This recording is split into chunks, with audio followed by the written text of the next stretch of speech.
నమస్తే అండి అందరికీ welcome to our channel Podarillu by IPS. ఈరోజు రెసిపీ వచ్చేసి non veg recipe tiger prawns masala curry. స్పైసీగా చాలా చాలా రుచిగా ఉంటుందండి. తప్పకుండా ట్రై చేయండి. నేను ఇక్కడ టైగర్ ప్రాన్స్ని 1 కిలో వరకు తీసుకున్నాను. బాగా శుభ్రం చేసుకొని బాగా కడిగి తీసుకోవాలి. ఇప్పుడు ఇందులోకి 1 స్పూను పసుపు, అలాగే కొంచెం సాల్ట్ వేసుకొని వీడియోలో చూపిస్తున్న విధంగా కలుపుకోవాలి. మీరు కావాలంటే చిన్న రొయ్యలు కూడా తీసుకోవచ్చు. వీడియోలో చూపిస్తున్న విధంగా కలుపుకొని ఒక 1 అవర్ పాటు మూత పెట్టుకొని ఫ్రిడ్జ్లో పెట్టుకోవాలి. ఒక 1 అవర్ తర్వాత మిక్సీ జార్లోకి 1 కప్పు వరకు ఉల్లిపాయలు తీసుకోండి. ఉల్లిపాయ ముక్కల్ని ఇక్కడ నేను 4 పెద్ద సైజు ఉల్లిపాయ ముక్కల్ని తీసుకున్నాను. అలాగే ఒక 3 టమాటాలు చిన్నగా కట్ చేసుకున్నాను. ఒక 5 పచ్చిమిర్చి సన్నగా కట్ చేసుకోండి.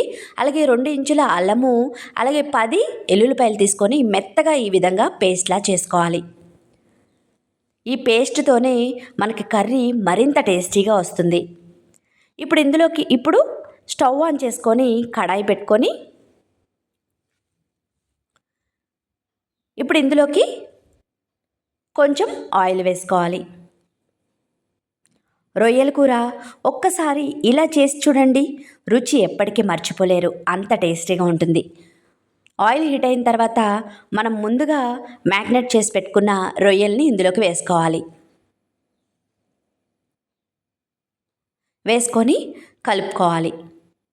రొయ్యల్లో ఉన్న వాటర్ మొత్తం ఇంకిపోయే విధంగా మనము ఫ్రై చేసుకోవాలి.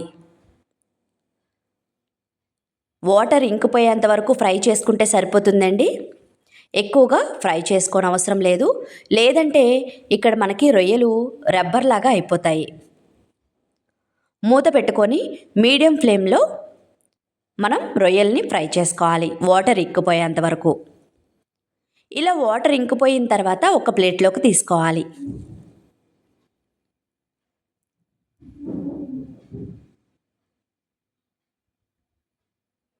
ఈ స్టైల్లో చేస్తే ఎవరైనా ఇష్టపడతారండి.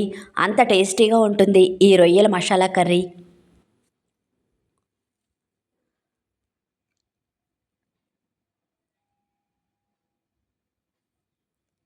ఇప్పుడు ఇందులోకి మరికొంచెం ఆయిల్ వేసుకోవాలి. ఆయిల్ హీట్ అయిన తర్వాత 2 రెమ్మల కరివేపాకు వేసుకొని ఫ్రై చేసుకోవాలి.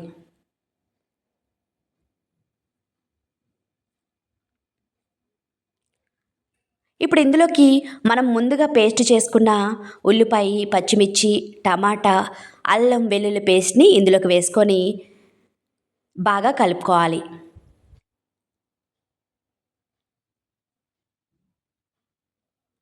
ఇప్పుడు ఇందులోకి రుచికి సరిపడా సాల్ట్ కూడా వేసుకోవాలి.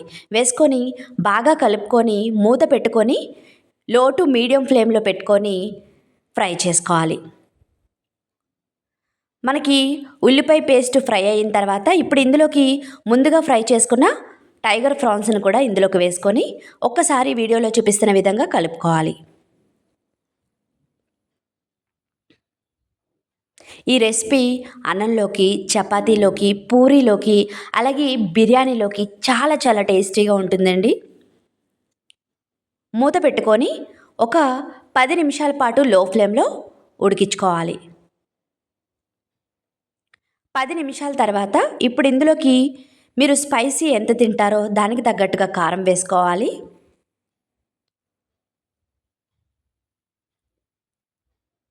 అలాగే 1 స్పూను ధనియాల పొడి,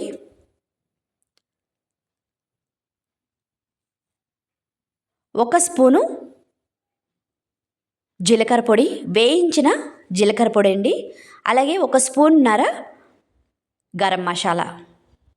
మీరు స్పైసీ తక్కువగా తింటే ఇవన్నీ కూడా కొంచెం కొంచెంగా తగ్గించుకుంటూ వేసుకోండి. అలాగే ఇందులోకి కొంచెం పుదీనా, కొత్తిమీర కూడా వేసుకొని ఈ విధంగా కలుపుకోవాలి. కలుపుకొని ఒక 5 నిమిషాల పాటు లో ఫ్లేమ్లో ఫ్రై చేసుకోవాలి. ఇంట్లో ఇలా ప్రాన్స్ మసాలా కర్రీ చేసుకోండి, ఆహా అనాల్సిందేనండి. అంత టేస్టీగా ఉంటుంది. ఒక 5 నిమిషాల తర్వాత ఇందులోకి ఒక కప్పు వరకు వాటర్ పోసుకోవాలి గ్రేవీ కోసం.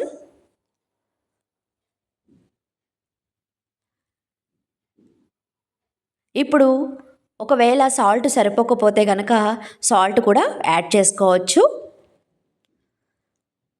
ఈ విధంగా కలుపుకొని మూత పెట్టుకొని లో టు మీడియం ఫ్లేమ్‌లో గ్రేవీ అంతా కూడా దగ్గర పడే విధంగా ఉడికించుకోవాలి.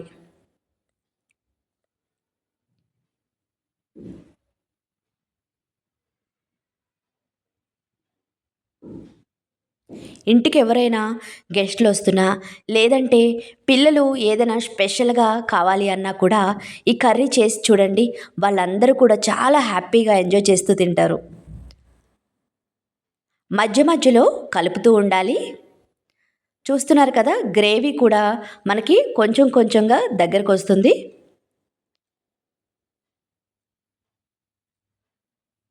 ఇంకొంచెం మనకి గ్రేవీ చిక్కపడాలి. మూత పెట్టుకొని ఉడికించుకోండి. చూస్తున్నారు కదా! మనకి గ్రేవీ అంతా కూడా దగ్గరకంట అయ్యింది. ఈ విధంగా అయితే సరిపోతుందండి. లాస్ట్‌లో కొంచెం కొత్తిమీర వేసుకొని స్టవ్ ఆఫ్ చేసుకోవాలి. అంతేనండి. ఎంతో టేస్టీగా ఉండే టైగర్ ప్రాన్స్ మసాలా కర్రీ. స్పైసీగా చాలా టేస్టీగా ఉంటుంది. తప్పకుండా ట్రై చేయండి. చూస్తుంటేనే నోరు ఊరిపోతుంది కదండీ!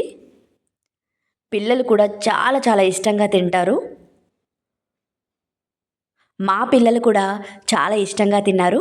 తప్పకుండా ట్రై చేస్తారు కదా! మరిన్ని వీడియోస్ కోసం please like, share and subscribe. Thank you.